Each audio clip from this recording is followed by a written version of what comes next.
Good morning mga ka-employed at unemployed dyan. Eto nga pala napaaga ako ng gising ngayon kasi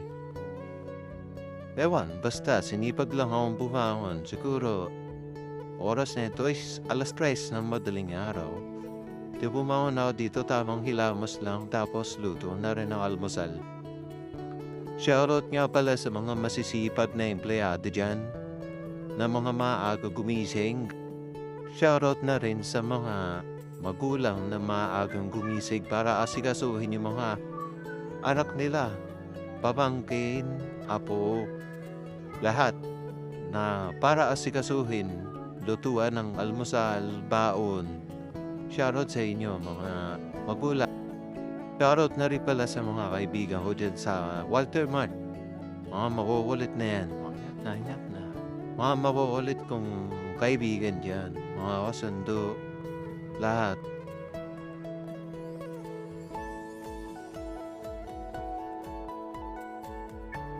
Ito nga tamang kain na nga tayo dito guys. So tara, kain. Tapos diretso asikaso na rin tayo para makapasok ng trabaho.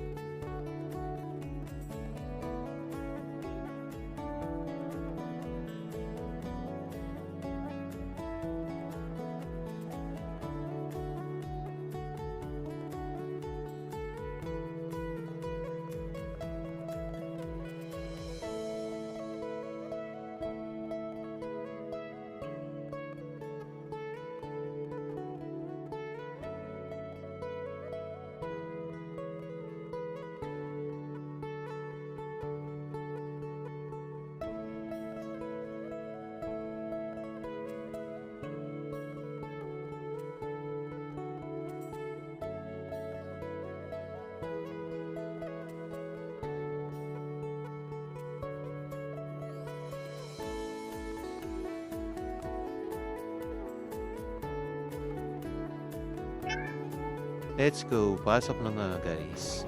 So dito may nakasabay akong tropa. So tamang kwentuhan lang kami dito. Ng mga ng mga adik-adik na mga pinagkikitaan or pinaglalayban ko about sa akin sa mga kinikita ko sa pagla-live, pag-vlog, yun lang. So dito na nga tayo sa Walter Mart guys. So uulitin ko. Sa December 10 guys, opening. Huwag nyo kakalimutan. Maraming sale dyan. Buy one, take one. So, put tayo guys. So, dito, pinukuhanan ko lang yung view. Tapos, biglang.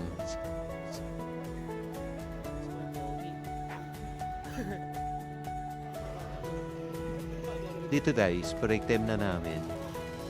Tamang kulitan lang din kami rito sa gilid. Ito si Geng Geng. Kapang Geng Geng. Tapos si Boy ML. Ang mga pogi namin, tropa dyan. Mga makukulit. Pro-gailid. Dito, pauwi namin guys. Tapos ng araw. Tapos ng 8 hours na trabaho.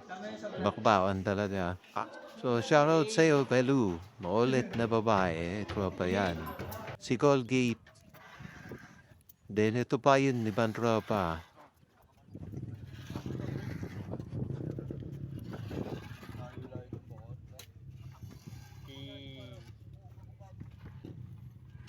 So, dito tamang kulitan pa rin kami rito. Pauwi na. Mga energetic pa rin kahit sobrang bakbakan ng trabaho. So, hindi mahalatang pagod yung tao. Mabait, ang gadaling maisama. Karnaper ang puta. Then, si ma'am, si sir. Hello. Hello sa inyo. Shoutout sa inyo, guys. Dito na. Mga mababait kong sir and ma'am. Sama ko kayo sa vlog. Kala nyo. So, yun hanggang dito na lang, guys. Thank you sa panonood. Kung nakabot mo kayo dito sa video na to. Thank you and God bless.